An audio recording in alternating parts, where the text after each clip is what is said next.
Red cross చొరవతో నేత్రదానం చేస్తున్న ఆదిలక్ష్మమ్మ కుటుంబ సభ్యుల సహకారంతో ఆదిలక్ష్మి నేత్రాలు సేకరించిన రెడ్ క్రాస్ సొసైటీ జిల్లా అంధత్వ నివారణ సంస్థ అధికారిని డాక్టర్ మాధవీలత చేతుల మీదుగా సర్టిఫికేట్ పంపిణీ.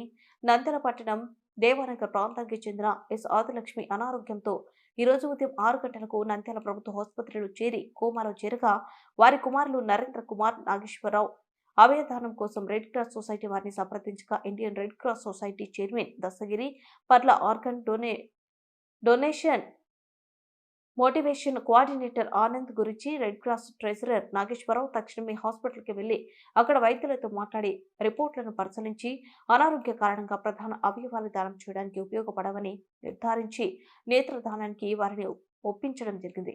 చైర్మన్ సూచన మేరకు Indian Red Cross Society eye bank Kurnool technicians Naganna, Pradeep Adilakshmamma నేత్రాలను సేకరించారు. మా అమ్మ చూపు మా అమ్మ లేకపోయినా కానీ మా అమ్మ కళ్ళు తిరుల కడపడాలన్న ఉద్దేశంతో మేము ఈ ఆర్గన్ డొనేషన్కి ముందుకు వచ్చాము.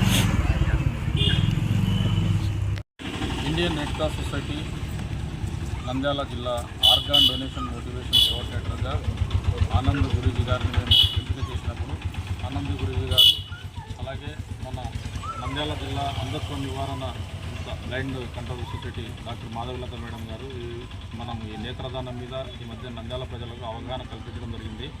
అందులో భాగంగా చాలామంది స్వచ్ఛందంగా ఆనంద్ గురూజీ గారికి మాకు ఫోన్లు చేసి మేము మా అమ్మగారు చనిపోయారు, ఐ డొనేషన్ చేయడానికి సిద్ధంగా ఉన్నామని చెప్పేసి చైతన్యవంతులు కావడం చాలా అద్భుతమైన విషయము. ఎందుకంటే మనం మరణాంతరము మట్టిలో కలిసిపోయి లేదా నిప్పులో కాలిపోయే ఈ శరీరంలో ఇంకొకరికి మనం వాళ్ళకు చూపుని వెలుగుని ప్రసాదించాలనే ఆలోచన రావడం చాలా గొప్ప విషయము. ఎందుకంటే మానవ సేవే మాధవ సేవ, మన తోటి మనుషులని దేవుణ్ణి వెతుక్కోవాలి. అందులో భాగంగా ఈరోజు స్పందించి ముందుకు వచ్చిన సోదరులు నరేంద్ర గారిని, నాగేశ్వరరావు గారిని, వాళ్ళ తల్లిగారు ఆదిలక్ష్మమ్మ గారు చనిపోయినప్పుడు ఈరోజు నేత్రదానానికి ముందుకు వచ్చినందుకు వారికి ఇండియన్ రెడ్ క్రాస్ సొసైటీ తరఫున అభినందన తెలియజేస్తున్నాం. ఈరోజు సగల ఆదిలక్ష్మమ్మ గారు స్వర్గస్థులు కావడం జరిగింది. ఈ స్వర్గస్థులు కాకముందే కుమారులైన నాగేశ్వరరావు, నరేంద్ర కుమార్ గారు రాత్రి 12 గంటలకు మాకు ఫోన్ చేసి మా అమ్మకు బ్రెయిన్ డెడ్ అయింది, మా అమ్మ శరీర అవయవాలు ఆర్గాన్స్ మేము 10 మందికి ఉపయోగపడే విధంగా డొనేట్ చేస్తామని చెప్పి మాకు రాత్రి 11:30కి ఫోన్ చేశారు. దానికి మేము మనస్ఫూర్తిగా అభినందిస్తున్నాము. ఎందుకంటే ఈ శరీరం కాలి మట్టిలో కలిసి బూడిదయ్యేదానికంటే వాళ్ళ అమ్మ శరీరం ద్వారా వచ్చిన అవయవాలు 5 మందికి 6 మందికి ఉపయోగపడితే వారికి ప్రాణదానం చేసినట్లుగా ఉంటుంది భావన వాళ్ళ కలగడము అభినందనించే విషయం.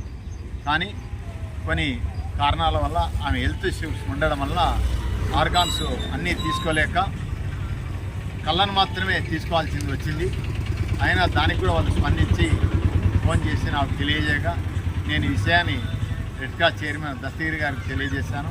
వీరు వెంటనే కర్నూలు ఐ బ్యాంక్ వారికి తెలియజేసి వారిని ఇక్కడికి పిలిపించి టెక్నీషియన్స్ నాగన్న, ప్రదీప్ గారు ఇక్కడికి వెంటనే స్పందించి రావడము, ఈమె ద్వారా మేడం మాధవీలత గారు కూడా ఈ కార్యక్రమంలో పాల్గొనడము, వీరి చేతుల మీదుగా వారికి సర్టిఫికేట్ ఇవ్వడం జరిగింది. మరియు